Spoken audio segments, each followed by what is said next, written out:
Hey guys, welcome back to another lecture of Dental Pathshala where we help you understand and learn dentistry better and easy. When this video is a continuation of the Express Revision course for oral surgery.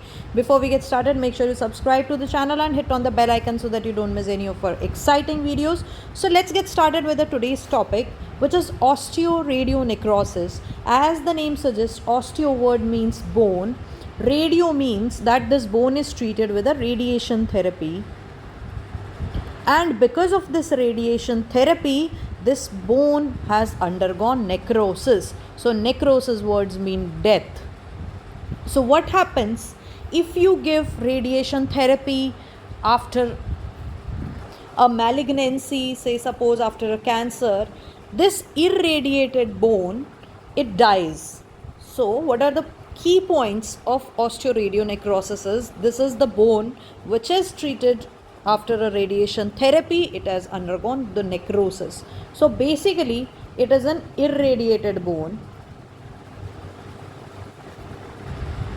which is treated with the radiation therapy, and this bone has undergone necrosis. That means it is a dead bone, so it is a devitalized bone. Devitalized bone. Now what happens, since there is death to the cells, so death to the bone cells, as well as there is damage to the connective tissue like fibroblast and all. Fibroblast, the connective tissue component, the blood vessels, so the blood vessels of the bone. So cells of the bone, vessels of the bone, connective tissue of the bone, since all of these has damaged, so because of the damage to the bone cell, you will find there is hypocellular. The bone has got less number of cells, so the bone becomes hypocellular because of the damage to the bone, and because of damage to the connective tissue component, there is decrease in the fibroblast. So what happens, the reparative capacity of the bone dies, so the bone cannot, the cells cannot repair. So because of that, the bone and because of the blood vessels trauma, thrombosis to the blood vessels. And what happens guys, say suppose this is a blood vessel. In the blood vessel is lined by endothelium of the blood vessel, it becomes thick. So because of the thickness of the inner wall of the blood vessel, the lumen which was earlier this much, it is reduced. So there is less blood supply, there is less oxygen. Because of that, the bone undergoes into hypoxic state. So hypovascular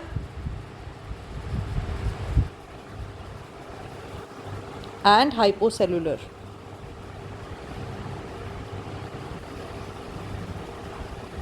So these are the 3H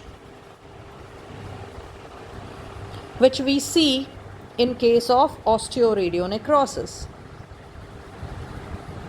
3H are hypocellular, hypovascular and hypoxic. And these H were described by Marx.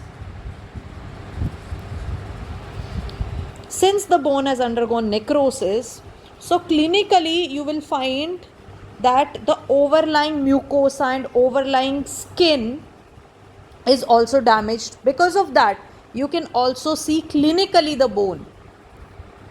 So because of that reason, clinically you can appreciate this exposed bone.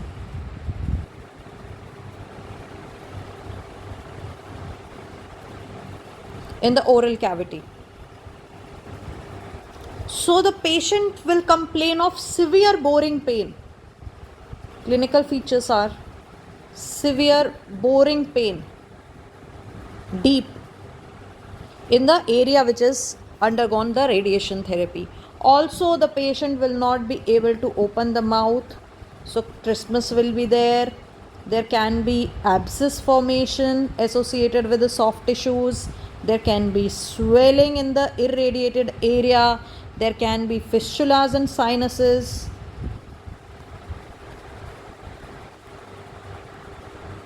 And you will see that clinically there is exposed bone.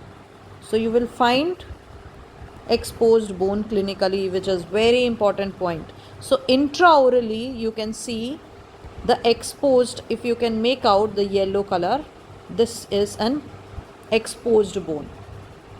There can be also pathological fracture associated. The one thing which you have to keep in mind before undergoing radiation therapy is that extraction all the areas which are coming in the radiation line. So we have to do the extraction of the teeth which are coming in the radiation line. Apart from that, all the grossly decayed teeth, carious tooth, periodontically weak teeth, they should be extracted as well.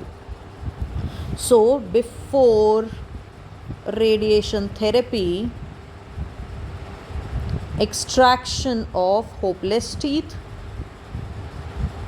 carious teeth, grossly decayed teeth, and the teeth which fall in the radiation line, radiated area.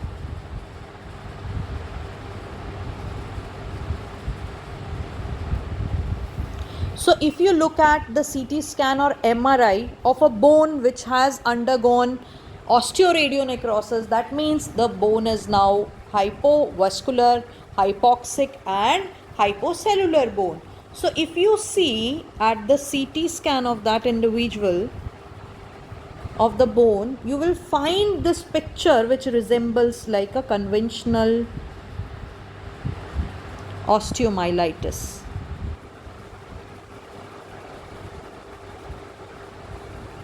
With the areas of osteolysis and the bony sequestrum. Bony sequestrum we have talked about in the previous part of the video, that sequestrum is the dead bone. So deep dead bone which appears radio opaque. So basically this conventional osteomyelitis which we talked about in the previous part gives the moth-eaten appearance of a bone. And if you look at the previous picture or the X-ray of osteomyelitis, you will find this moth-eaten appearance. So if you can see here, this is the moth-eaten appearance. Inside this white part, if I have to zoom in, if you see this white part which is inside, so this part is the sequestrum which appears radio opaque, which is the damaged part, and it is surrounded with a line of radio density which is the newly formed bone. We call it the involucrin, and since it looks like a rim, it is making a rim around this radio opaque bone which is the sequestrum. So it is also known as the rim sign. So talking about the osteoradionecrosis, the clinical picture of the osteoradionecrosis is similar to the radiographic feature of the osteoradionecrosis is similar to the conventional osteomyelitis. That means the moth-eaten appearance, there is going to be the bony sequestrum which is the dead bone. So you will find a lot of dead bone in the CT scan, in the X-rays. So the main aim to treat the osteoradionecrosis is to remove this necrotic bone.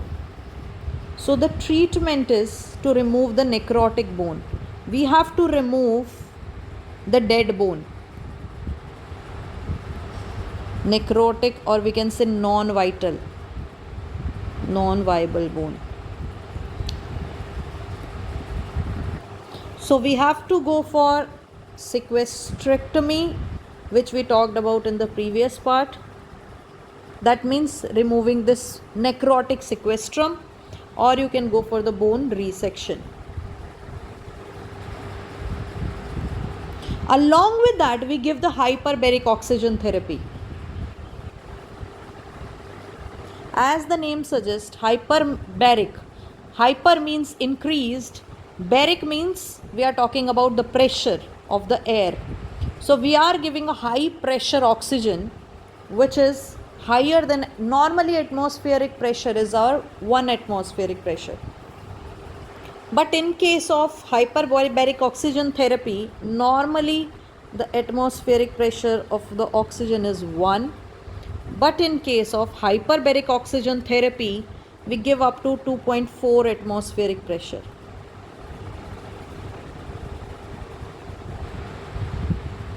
For 90 minutes we give. So the session includes the treatment sessions, which we call the dives. So dives are the treatment sessions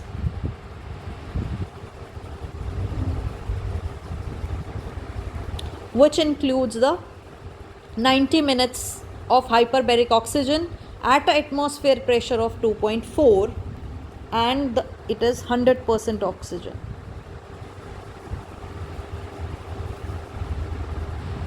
We give 20 to 30 dives pre-operatively, pre-op, before any surgical therapy is performed, and the area of osteoradionecrosis is then debribed, and then we follow it with additional 10 dives of hyperbaric oxygen. So this hyperbaric oxygen reverses the changes of the osteoradionecrosis. Since we talked about in the osteoradionecrosis there is hypovascular, so that means the blood vessels lumen has very thin, so the blood is not supplied to the irradiated area. So if we give hyperbaric oxygen therapy, there is new blood vessels which are formed, so it stimulates the new angiogenesis. Same way the collagen is destructed or damaged because of the osteoradionecrosis, because of the radiation therapy. So for that we give the hyperbaric oxygen therapy, and in the hyperbaric oxygen therapy there is collagen synthesis. As also we see that there is neutralization of the bacterial toxins, there are free radicals which kills the bacteria, especially against the anaerobic bacteria. Since anaerobic bacteria need a medium which is lack of oxygen, so if we are giving 100% oxygen to the areas where there is no blood, the bone has undergone necrosis, the bone is dead, we are giving oxygen again, so the anaerobic bacteria cannot survive in oxygen, right? So basically we are killing all these anaerobic bacteria which are residing in the bone. So the hyperbaric oxygen therapy have oxygen dependent bactericidal function, so it is going to affect the functions of the leukocytes. So hyperbaric oxygen therapy works by increasing the leukocytic lysosomal activity, by killing all the bacteria which are living in oxygen free environment, basically all the anaerobic bacteria. It has the bactericidal activity, it also stimulates the new blood vessels, collagen, and increase in the oxygen perfusion to the necrosed area. So you can appreciate over here in the picture we have, this is a hyperbaric oxygen therapy chamber. So in this we give our dives which are the treatment. So these dives are the treatment, and the people, if you can appreciate, these are the people which are having the dives. So this is the treatment session, and like that we give 30 dives pre-operatively, and later on we also give the 10 dives if required. We give 100% oxygen at atmospheric pressure more than normal. So we are talking about hyperbaric oxygen, that means more atmospheric pressure. So normally it is 1, how much more we are giving? So we are giving a total of 2.5 atmospheric pressure for the 90 minutes. We give almost for a week. Apart from osteoradionecrosis, we also give hyperbaric oxygen. In the previous video we have talked about osteomyelitis also. So wherever there is lack of oxygen in the body, we give hyperbaric oxygen therapy because it is 100% oxygen. Say suppose in case of carbon monoxide poisoning, we are giving oxygen therapy to reverse the changes. In case of air embolism, we give oxygen therapy to remove the embolism. And nowadays we are giving this hyperbaric oxygen therapy for the augmentation of the tissue healing response also, because it is delivering 100% oxygen. So how we do this hyperbaric oxygen therapy is, first of all we give 30 dives, 20 to 30 dives, right? These are the sessions. And then we check for the response. How the bone is responding to this hyperbaric oxygen therapy. If the bone is responding well, then we need not to give anything else. But if the bone response is not good, then we give additional 10 dives. And sometimes we have to do the surgery also. But we have to maintain the inferior border of the mandible. Then again, if it is not responding, if the second session is also not responding, then we give additional 10 dives. And we do the fixation and resection. Resection or fixation.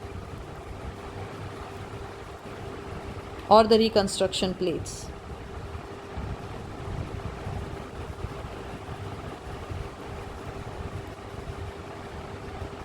So this is how we give the hyperbaric oxygen therapy. So along with the surgical resection or sequestrectomy, we are giving hyperbaric oxygen therapy.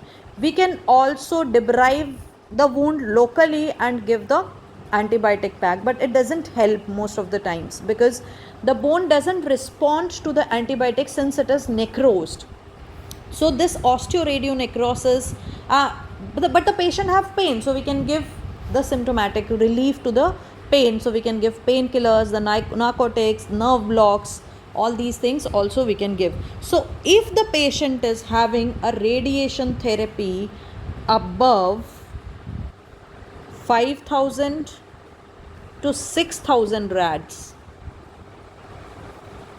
then the patient is most likely to develop osteoradionecrosis. And usually we see this osteoradionecrosis in the mandible compared to the maxilla, again because of the blood supply of the mandible, the maxilla. So the last point which we have to remember is Marx told osteoradionecrosis as a chronic non-healing wound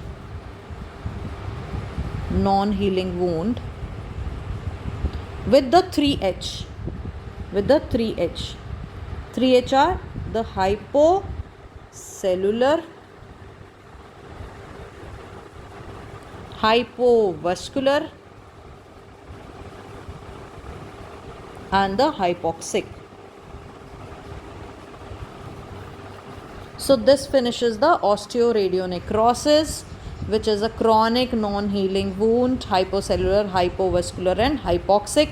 We do the sequestrectomy, we remove the necrosed bone, and this necrosis happens because of the radiation therapy. So after a cancer, when a person has undergone radiation therapy, we have to remove all the teeth which fall in the line of the radiation therapy. Also along with that, we have to remove all the teeth which have hopeless prognosis. Say suppose if the teeth is mobile, any teeth is carious or grossly decayed in the mouth, that also we have to remove, so that there are less chances of developing the osteoradionecrosis. And to treat that, we give the hyperbaric oxygen therapy, and this therapy which is given at higher pressure. So the pressure is 2.4 atmospheric pressure for 90 minutes. Initially we give 20 to 30 dives. After that, if it is not responding well, we do the debridement and we follow with the additional 10 dives to treat the hyperbaric oxygen therapy. And this hyperbaric oxygen therapy, it kills all the anaerobic bacteria. So it has got bactericidal effect for the anaerobic bacteria, which are the oxygen dependent bacteria, also affect the function of the leukocytes. So this finishes the osteoradionecrosis. You can check out the link in the description box below for the notes of this particular video lecture, and more interesting notes you will find. So guys, keep reading, keep learning, stay motivated. I'll see you soon in the next lecture.